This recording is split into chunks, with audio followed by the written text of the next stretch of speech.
Durant l'année scolaire 2019-2020, seuls les candidats aux examens ont pu terminer l'année. Les élèves en classe intermédiaire avaient très tôt quitté à cause de la pandémie de la Covid-19. En classe supérieure et qui n'ont pas fait le second semestre, nécessairement traînent des lacunes. Mais l'État aussi a pris des dispositions pour éventuellement combler ces lacunes. Peut-être qu'en début d'année, il faudra peut-être un peu revenir sur le programme de la classe antérieure avant d'entamer carrément donc, le programme de la classe supérieure. Alléger un peu les programmes. Donc ça aussi, ce sont deux axes de réflexion sur lesquels peut-être l'État prendra des décisions. Les élèves devraient payer jusqu'au mois de mars. La prochaine rentrée des classes prévue ce 12 novembre, cependant, dans certains établissements scolaires, il est obligatoire pour les élèves de subir des tests. Les supérieurs et qui n'ont pas fait le second semestre, nécessairement traînent des lacunes. Mais l'État aussi a pris des dispositions pour éventuellement combler ces lacunes. Peut-être qu'en début d'année, il faudra peut-être un peu revenir sur le programme de la classe antérieure avant d'entamer carrément donc, le programme de la classe supérieure. Alléger un peu les programmes. Donc ça aussi, ce sont deux axes de réflexion sur lesquels peut-être l'État prendra des décisions. En classe supérieure et qui n'ont pas fait le second semestre, nécessairement traînent des lacunes. Mais l'État aussi a pris des dispositions pour éventuellement combler ces lacunes. Peut-être qu'en début d'année, il faudra peut-être un peu revenir sur le programme de la classe antérieure avant d'entamer carrément donc, le programme de la classe supérieure. Alléger un peu les programmes. Donc ça aussi, ce sont deux axes de réflexion sur lesquels peut-être l'État prendra des décisions. Les élèves devraient payer jusqu'au mois de mars. On a géré, mais ce n'est pas totalement géré. Vraiment, l'école souffre. L'école souffre. En particulier, nous aussi, c'est une petite école. Vous voyez, c'est une petite école.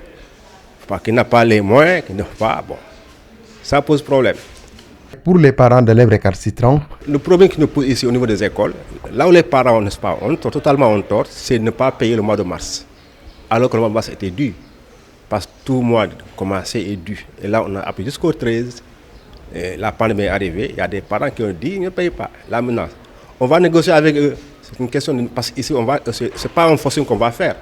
Un parent qui n'est pas à juste, il vient, on dit vous devez payer le mois de mars. En plus d'inscriptions, vous payez le mois de mars. S'il verse le mois de mars, on le prend. S'il ne verse pas, on va voir on ne sait pas quelle association à faire. Et parallèlement, des écoles privées en ont souffert gravement avec des charges fixes. Bon, avec beaucoup de difficultés, mais on l'a fait quand même. Hein? Peut-être qu'à un moment donné, on a mis en congé certains personnels, mais néanmoins, les personnels ont été payés quand même aussi, hein, n'est-ce pas? Et comme il y a des dépenses incompressibles, notamment l'électricité, le téléphone et tout ça, toutes ces dépenses-là ont également été honorées, n'est-ce pas? Avec beaucoup de difficultés, certes, mais ça a été fait quand même. On est resté là jusqu'à présent. Ça a été dur, surtout avec le privé. Parce que depuis ce temps-là, tous ces mois-là, les parents n'ont pas versé, n'est-ce pas, les frais de scolarité. Parce qu'ils disent que mon enfant n'a pas fait l'école, n'a pas appris, je ne paye pas.